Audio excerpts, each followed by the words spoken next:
My name's Anthony Spark. I run a registered training organisation called WYN Training. We run Certificate 3 and 4 courses in fitness for people who want to become personal trainers. So I bought into the business with two other guys. They left the business a couple of years later to pursue other interests, which was great for me because I kind of wanted to be the boss on my own.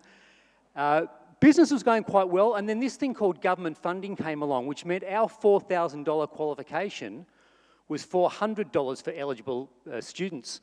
So that was like an adrenaline injection into the heart of the business. Business went gangbusters for a while there, which is great. But at about the same time, I started thinking, we're spending an awful lot of money on advertising to position ourselves as a preferred provider. We had a lot of competition at the time. And I was concerned about just pouring bucket loads of money into advertising, which I felt was perhaps a little bit of a waste of money. So it was about the same time that KPI came across the radar and got on board, started implementing the 5 Ps into our business.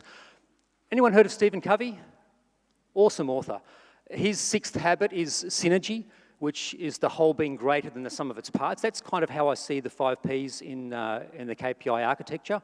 Individually, they're all really good, but when you combine 2 or more of them together, they become an absolute force to be reckoned with. So writing a book for me, as I said, really tough, but everything that Andrew just said happens to authors. Fair dinkum does happen. The one thing I want to add is that I experienced people who I knew, who I already did business with, or already had a relationship with, they started taking me more seriously. In my book, there's nothing more than the stuff I've been talking about for years, but all of a sudden, because you're a published author, all that stuff's true. I know. Isn't that amazing? Did you think I was lying? Well, I wasn't sure. Now I am.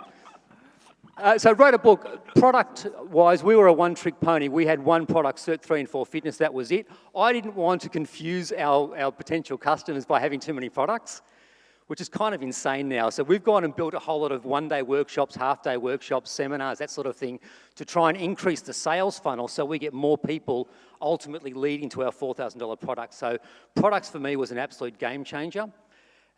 In terms of our pitch, I thought I pitched really well. I'd been pitching Fitness First for years. We've had a bit of a relationship for a long time.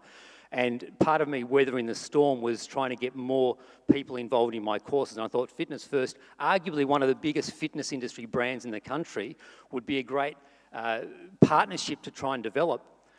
But it wasn't until I got really clear about my pitch and what benefit my pitch could be for Fitness First until they started listening.